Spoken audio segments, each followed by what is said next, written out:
तो hello guys, तो कैसे हैं आप लोग। उम्मीद है कि आप सभी लोग ठीक ही होंगे। तो आज की इस वीडियो में हम कैंपियोने सीरीज को एक्सप्लेन करने वाले हैं। तो ज्यादा टाइम न वेस्ट करते हुए चलिए वीडियो को शुरू करते हैं। तो कहानी की शुरुआत में हमें बताया जाता है कि दुनिया में कई तरह के गॉड्स होते हैं और उन सभी के पास यूनिक पावर्स होती है।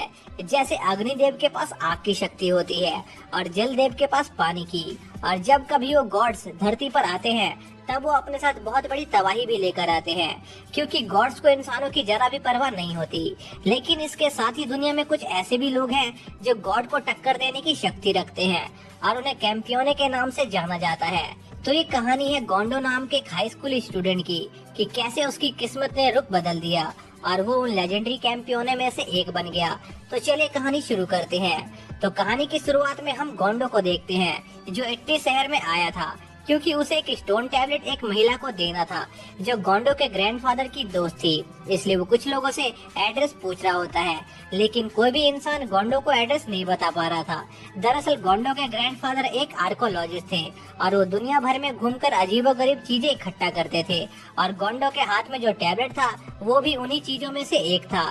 और गोंडो के ग्रैंडफादर ने अपने आखिरी इच्छा के तौर पर गोंडो को वो टैबलेट एक लेडी को देने के लिए कहा था जो उनकी एक पुरानी दोस्त थी। इसलिए गोंडो इतनी मेहनत कर रहा था।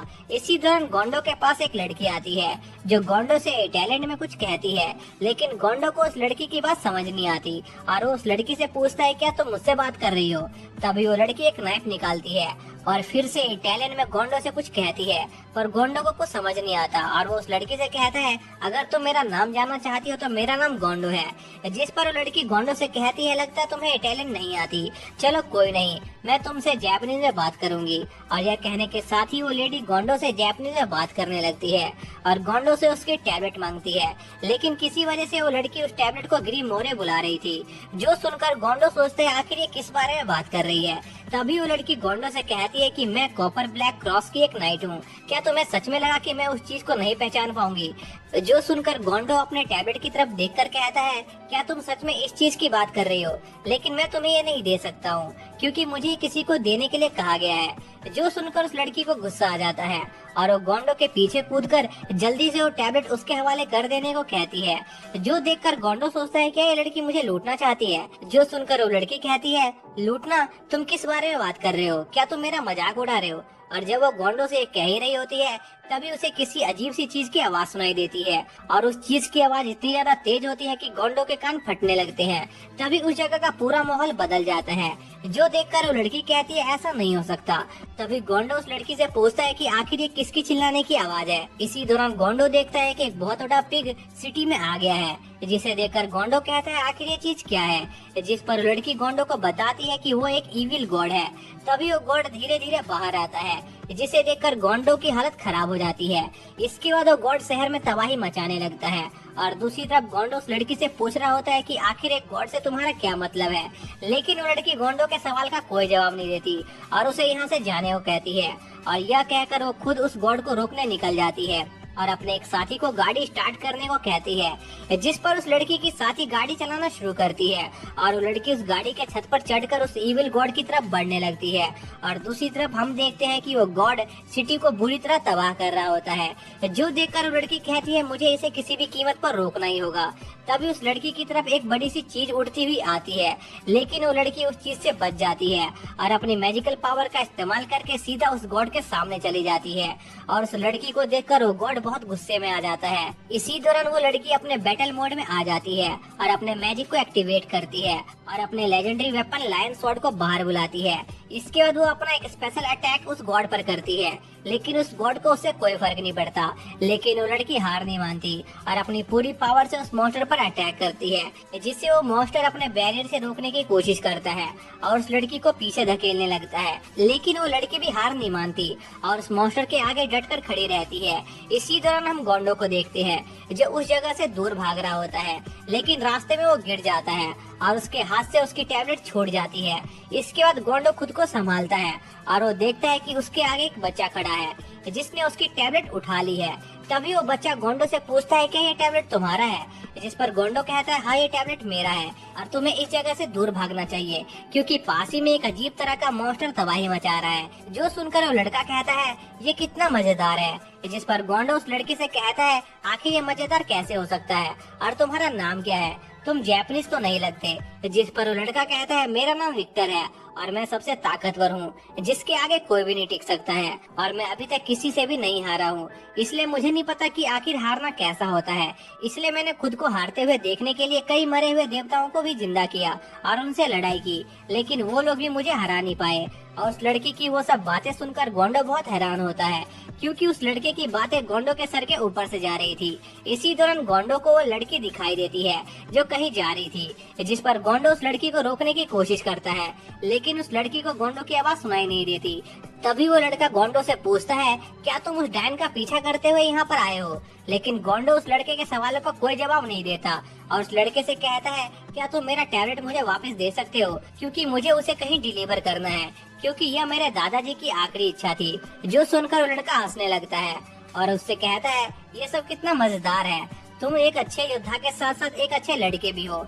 लेकिन गोंडो को उस लड़के की बातें फिर से समझ नहीं आती है, इसलिए वो उस लड़के से उसकी टैबलेट वापस करने को कहता है, जिस पर वो लड़का गोंडो को उसकी टैबलेट वापस दे देता है। और जब गोंडो उस टैबलेट को वापस पकड़ता है तभी उसे एक अजीब सा घोड़ा दिखाई देता है, जिसे देखकर गोंडो चौंक जाता है। इसके बाद गोंडो की वो टैबलेट बहुत चमकने लगती है और जब वो चमकती है तब उस जगह से वो घोड़ा और वो बच्चा दोनों गायब हो जाते हैं। इसी दौरान हम उसी लड़की को देखते हैं जो उस मॉन्स्टर से लड़ रही होती है, लेकिन वो मॉन्स्टर बहुत ही ज्यादा पावरफुल होता है और उस लड़की को पीछे उड़ा देता है, लेकिन सही टाइम पर गोंडो आकर उस लड़की को बचा लेता है। तभी वो दोनों देखते हैं कि उस मॉन्स्टर को कुछ होने लगा है और देखते ही देखते वो मॉन्स्टर वहाँ से गायब हो जाता है। इसके बाद सीन शिफ्ट होता है और हम देखते हैं कि गोंडो और वो लड़की एक साथ किसी ट्रेन का इंतजार कर रहे होते हैं, क्योंकि गोंडो जिस लेडी को ढूंढ रहा था वो लड़की उस लेडी को जानती थी और उस लड़की का नाम एरिका होता है। इसी दौरान गोंडो एरिका से उस मॉन्स्टर के बारे में पूछता है, जिस पर एरिका बताती है कि दुनिया में कई तरह के गॉड्स होते हैं, अच्छे और बुरे, और जब कभी कोई गॉड्स धरती पर आते हैं तब वो अपने साथ तबाही भी लाते हैं, लेकिन उसके साथ ही दुनिया में कुछ ऐसे भी ग्रुप है जो उन गॉड से लोगों को बचाते हैं और वो भी उन्हीं ग्रुप के मेंबर में से एक है। इसके बाद एरिका गोंडो के साथ अपने घर के लिए निकल जाती है। इसी दौरान हम एक आदमी को देखते हैं जो कुछ बड़ा प्लान बना रहा होता है। फिर गोंडो उस लेडी से मिलता है और वो उस लेडी को देखकर बहुत हैरान होता है, क्योंकि वो लेडी बहुत यंग थी और गोंडो सोचने लग जाता है कि आखिर ये औरत उसके ग्रैंडफादर की दोस्त कैसे हो सकती है, जबकि उसके ग्रैंडफादर तो काफी बूढ़े थे। इसके बाद जोला गोंडो की वो टैबलेट चेक करती है और वो उन सभी को बताती है कि इस टैबलेट में घोड़े की अवतार की पावर है जिसे एक गॉड हासिल करना चाहता है। जो सुनकर एरिका बहुत चौंक जाती है। तभी गोंडो जोला को बताता है कि उसे रास्ते में एक अजीब सा बच्चा मिला था जो अचानक से कहीं गायब हो गया। जो सुनकर जोला गोंडो को ही वो टैबलेट संभालने को कहती है, क्योंकि वो बच्चा कोई और नहीं बल्कि वही गॉड है जो गोंडो के टैबलेट को हासिल करना चाहता था, जिससे वो उस घोड़े की पावर को यूज कर सके। जिस पर गोंडो पूछता है फिर उसने मुझसे उस समय टैबलेट क्यों नहीं छीन लिया, जिस पर जोला बताती है कि शायद से वो गॉड तुमसे थोड़ा लड़ना चाहता है, क्योंकि उस गॉड को लड़ने में बहुत मजा आता है, इसलिए उसने तुम्हें टैबलेट वापस दे दिया ताकि तुम इस टैबलेट के अवतार की पावर का इस्तेमाल करके उससे लड़ सको। और साथ ही जोला गोंडो को बताती है कि जब वो गॉड तुम्हें हरा देगा तब वो तुम्हें मारकर तुम्हारे टैबलेट के अवतार को अब्सॉर्ब कर लेगा। इसी बीच उन्हें किसी की आवाज सुनाई देती है, जिस पर एरिका बाहर जाती है, जहाँ पर उसे मेलकॉथ नाम का एक गॉड दिखाई देता है जो किसी गॉड से लड़ने जा रहा था, क्योंकि उस गॉड ने मेलकॉथ को लड़ने के लिए चैलेंज किया था। जिस पर एरिका उस गॉड को रोकने की कोशिश करती है, क्योंकि उनकी लड़ाई से ये पूरा आइलैंड डिस्ट्रॉय हो सकता था, लेकिन मेलकॉथ उसकी कोई बात नहीं सुनता और उस गॉड से लड़ने के लिए निकल जाता है। जिस पर गोंडो और एरिका उस गॉड को रोकने के लिए निकल जाते हैं। इसी दौरान गोंडो को वही गॉड विक्टर दिखाई देता है जो वहाँ पर मेलकॉथ से लड़ने आया था। फिर मेलकॉथ और विक्टर की लड़ाई शुरू होने वाली होती है, लेकिन एरिका उन दोनों को लड़ने से मना करती है, जो देखकर विक्टर एरिका पर कई अटैक करता है, पर एरिका उन सभी अटैकों से बच जाती है। लेकिन तभी एक अटैक एरिका को लगने वाला होता है, पर गोंडो उसे बचा लेता है और मेलकॉथ से कहता है, मेलकॉथ मेरे पास घोड़े की अवतार की पावर है और अगर हम दोनों मिल जाए तो हम विक्टर को हरा सकते हैं, क्योंकि अगर हम अकेले अकेले विक्टर से लड़ेंगे तो वो हमें मार देगा। और शायद से मेलकॉथ भी ये बात जानता था, इसलिए वो गोंडो के साथ मिलकर लड़ने को तैयार हो जाता है। तभी विक्टर गोंडो पर अटैक करता है, लेकिन मेलकाथ उसे बचा लेता है, जो देखकर विक्टर अपनी गोल्डन स्वॉर्ड बाहर निकालता है और गोंडो पर अटैक करने वाला होता है, जिस पर गोंडो अपनी टैबलेट की पावर को बाहर बुलाता है और विक्टर के उस अटैक को रोक देता है। पर इसमें वो बहुत घायल हो जाता है, लेकिन विक्टर अभी भी अपने पैरों पर खड़ा होता है। इसी दौरान एरिका गोंडो के पास आती है और उसे यहाँ से चले जाने को कहती है, क्योंकि यह काम उसका नहीं था। लेकिन गोंडो जाने से मना कर देता है, क्योंकि वो इस आइलैंड को बर्बाद नहीं होने देना चाहता था, जो देखकर एरिका गोंडो को किस कर लेती है, जिससे गोंडो की टैबलेट की पूरी पावर बाहर आ जाती है, जिससे वहाँ पर बहुत सारी स्वॉर्ड समन हो जाती है और उनमें से एक स्वॉर्ड विक्टर को लग जाती है, जिससे विक्टर मारा जाता है। लेकिन मरते मरते विक्टर गोंडो से वादा करता है कि एक दिन वो वापस आएगा और उससे अपना बदला लेगा। इसके बाद विक्टर के 10 अवतार की पावर गोंडो के अंदर आ जाती है और इतनी बड़ी लड़ाई के बाद वह बेहोश हो जाता है। और बेहोशी के दौरान गोंडो को एक सपना आता है, जिसमें उसे पेंडोरा नाम की एक लड़की दिखाई देती है, जो गोंडो को बताती है कि उस गॉड विक्टर को मारने के बाद गोंडो एक कैंपियोने बन गया है, जिससे गोंडो के ऊपर सभी गॉड्स को मारने की जिम्मेदारी आ गई है। और पेंडोरा उसके आगे के सफर को देखने के लिए काफी एक्साइटेड होती है। इसके बाद गोंडो की नींद खुल जाती है और वो देखता है कि वो स्कूल के लिए लेट हो रहा है, जिस पर वो जल्दी से तैयार होने लगता है।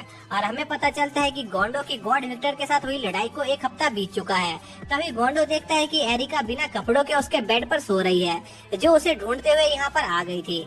जिस पर गोंडो एरिका को अपनी सिस्टर शिजुका से मिलवाता है और उसे बताता है कि एरिका उसकी दोस्त है, जो उसे मिलने आई है और कुछ दिन उसी के साथ रहेगी। तभी एरिका शिजुका को बताती है कि वो असल में गोंडो की कोई दोस्त नहीं है, बल्कि उसका और गोंडो का चक्कर चल रहा है, जिस पर शिजुका गोंडो पर बहुत गुस्सा होने लगती है। इसके बाद गोंडो स्कूल जाता है, जहाँ पर उसका दोस्त उसे एक खूबसूरत लड़की के बारे में बता रहा होता है, जिसने इटली से उनके स्कूल में एडमिशन लिया था। लेकिन गोंडो उसकी बात पर ज्यादा ध्यान नहीं देता और उसकी विक्टर के साथ हुई बैटल के बारे में सोचने लगता है, जहाँ पर वो एरिका की वजह से उस गोल्डन स्वॉर्ड का यूज करके विक्टर को मार पाया था और एक गॉड स्लेयर बन गया था। लेकिन विक्टर ने मरने से पहले उसे धमकी दी थी कि वो उसे दोबारा जान से मारने जरूर आएगा, जिससे गोंडो थोड़ा परेशान होता है।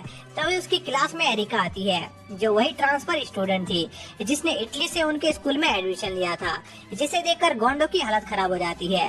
तभी एरिका सभी को बताती है कि वो और गोंडो एक दूसरे से प्यार करते हैं और उन्होंने एक साथ रात भी गुजारी है, जो सुनकर गोंडो के दोस्त उसे पीटने लगते हैं, क्योंकि उसने उनके वर्जिन ग्रुप का रूल तोड़ दिया था। जिस पर गोंडो जल्दी से एरिका को किला से बाहर ले जाने की कोशिश करता है, पर वो गलती से यूरी नाम की एक लड़की को बाहर ले आता है, जिस पर वो उससे माफी मांगता है। इसी बीच हम एक आदमी को देखते हैं, जो अपनी सर्वेंट लिलियाना को स्टारलेस नाइट की भविष्यवाणी के पूरा होने से पहले 7th कैंपियोने का पता लगाने को कहता है, जिसका जन्म इटली में हुआ था। इसके बाद हम गोंडो और यूरी को देखते हैं, जो स्कूल खत्म होने के बाद साथ में घर जा रहे होते हैं। और गोंडो यूरी से कहता है कि एरिका ने क्लास में जो कुछ भी कहा था वो सब एक झूठ था। तभी वहाँ पर आयाका आ जाता है, जो कि गवर्नमेंट के एक स्पेशल ब्रांच का ऑफिसर था, जिनका काम गॉड स्लेयर पर नजर रखने का होता है। और वो यहाँ पर 7th कैंपियोने गोंडो से मिलने आया था, ताकि वो उसके साथ एक कॉन्ट्रैक्ट बना सके। और साथ ही गोंडो को पता चलता है कि यूरी भी उसी ऑर्गेनाइजेशन का हिस्सा है। और आयाका गोंडो के साथ कॉन्ट्रैक्ट बनाने के बदले गोंडो को एरिका और ब्लैक चर्च के बारे में इंफॉर्मेशन देने का वादा करता है। इसके बाद गोंडो घर पर आता है, जहाँ पर उसकी सिस्टर उससे काफी नाराज होती है, क्योंकि उसके और एरिका के रिलेशनशिप की वजह से पूरे स्कूल में उसकी बेइज्जती हो रही थी। जिस पर गोंडो उसे कहता है कि उसके और एरिका के बीच ऐसा कुछ भी नहीं है, और यह कहकर वो अपने कमरे में चला जाता है, जहाँ पर उसे आयाका की बात याद आती है कि एरिका ब्लैक चर्च के लिए काम करती है और उसका मकसद गोंडो को सीड्यूस करके उसे ब्लैक चर्च का मेंबर बनाने का है। तभी वहाँ पर एरिका आ जाती है, जिसे देखकर गोंडो थोड़ा चौंक जाता है और एरिका से कहता है कि उसे पता चल गया है कि वो उसे सीड्यूस करना चाहती है, ताकि वो ब्लैक चर्च को ज्वाइन कर ले। जिस पर एरिका कहती है कि ऐसा नहीं है, लेकिन तब भी गोंडो को एरिका पर यकीन नहीं होता। जिस पर एरिका गोंडो से कहती है कि अगर वो उसके साथ एक पूरा दिन बिताएगा तब वो उसे उसका असली मकसद बता देगी। जिस पर गोंडो तैयार हो जाता है और एरिका गोंडो को सीधा इटली लेकर चली आती है, जहाँ पर एरिका एक मीटिंग में होती है और गोंडो उसका इंतजार कर रहा होता है। तभी गोंडो को अजीब सा एहसास होता है और वो देखता है कि वहाँ पर एक गॉड मौजूद है, जो गोंडो को उससे लड़ने के लिए चैलेंज करती है, पर गोंडो उसके साथ लड़ने से मना कर देता है, जिस पर वो गॉड वहाँ से चली जाती है। तभी वहाँ पर एरिका आती है, जिसके साथ कुछ लोग भी आए थे, जो इटली के मैजिशियन ऑर्गेनाइजेशन के मेंबर थे, और वो यहाँ पर गोंडो की पावर देखने आए होते हैं। इसके बाद एरिका अपने स्वॉर्ड को बाहर बुलाती है और गोंडो पर अटैक करने लगती है, जो देखकर गोंडो समझ जाता है कि एरिका उसके साथ कोई मजाक नहीं कर रही है, बल्कि वो उस पर सीरियसली अटैक कर रही है। इसके बाद एरिका उस पर कई सारे अटैक करती है, पर गोंडो उन सभी अटैकों को डॉज कर लेता है। इसके बाद एरिका अपने लायन स्पिरिट को समन करती है और वो स्पिरिट गोंडो पर अटैक करने लगती है, जिस पर गोंडो अपने बुल अवतार का यूज करके उस लायन को उठाकर दौड़ फेंक देता है। तभी वो लायन गोंडो पर कुछ लेजर से अटैक करता है, जिन्हें गोंडो अपने फीनिक्स अवतार का यूज करके डॉज कर लेता है। और मेडिसिन ऑर्गेनाइजेशन के लोग यह देखकर काफी शॉक होते हैं कि गोंडो के पास काफी सारी एबिलिटीज हैं, जिस पर एरिका उन्हें बताती है कि भले ही गोंडो के पास बहुत सारी एबिलिटीज हो, लेकिन उसके हर एक अवतार को एक्टिवेट करने के लिए एक स्पेशल कंडीशन होती है। जैसे गोंडो अपनी गोल्डन स्वॉर्ड का इस्तेमाल सिर्फ तभी कर सकता है जब उसे अपने एनिमी के बारे में सब कुछ पता हो। इसी बीच गोंडो उस लायन से हारने लग जाता है, जिस पर एरिका गोंडो को थोड़ा और जोर लगाने को कहती है, क्योंकि रॉक गॉड्स उस पर इतनी मेहरबानी नहीं करेंगे जितनी वो कर रही है। इसके बाद एरिका गोंडो पर अपने लायन स्टॉर्म से अटैक करने लगती है, पर हमें पता चलता है कि यह सब गोंडो की एक चाल थी और वो जानबूझकर लायन स्पिरिट से हारने का नाटक कर रहा था ताकि वो एरिका को वहां पर ला सके। इसके बाद गोंडो अपने बोर स्पिरिट को बुलाकर एरिका पर अटैक करता है, लेकिन एरिका टाइम पर हर्मस के सूज का इस्तेमाल करके उस अटैक से बच जाती है और वो अटैक इतना ज्यादा शक्तिशाली होता है कि उससे पूरा अरीना डिस्ट्रॉय हो जाता है। जिस पर एरिका गोंडो से कहती है कि उसे अपने अवतार का सोच समझ कर इस्तेमाल करना चाहिए, क्योंकि वो अपने हर एक अवतार को दिन में सिर्फ एक बार इस्तेमाल कर सकता है। लेकिन तभी गोंडो एरिका पर अटैक करके उसे हरा देता है और मेडिसिन ऑर्गेनाइजेशन के लोग गोंडो की एबिलिटीज देखकर उसे काफी इम्प्रेस होते हैं और उम्मीद करते हैं कि वो स्टारलेस नाइट के समय उनका साथ देगा। इसी बीच एरिका गोंडो से कहती है कि अब जब उसने उसे हरा दिया है तो क्या वो उसे किस कर सकती है, जिस पर गोंडो उसे उसके साथ मजाक करने से मना करता है और उसका असली मकसद पूछता है, जिस पर एरिका उसे बताती है कि वो सच्ची में उसे प्यार करती है और वो किसी के कहने पर उसके साथ नहीं घूम रही है, जिस पर गोंडो शर्माने लगता है। तभी एरिका गोंडो को एक स्पेशल पत्थर दिखाती है और यह सब लिलियाना भी दूर से छिपकर देख रही होती है और इसी के साथ ये पार्ट यहीं पर एंड हो जाता है।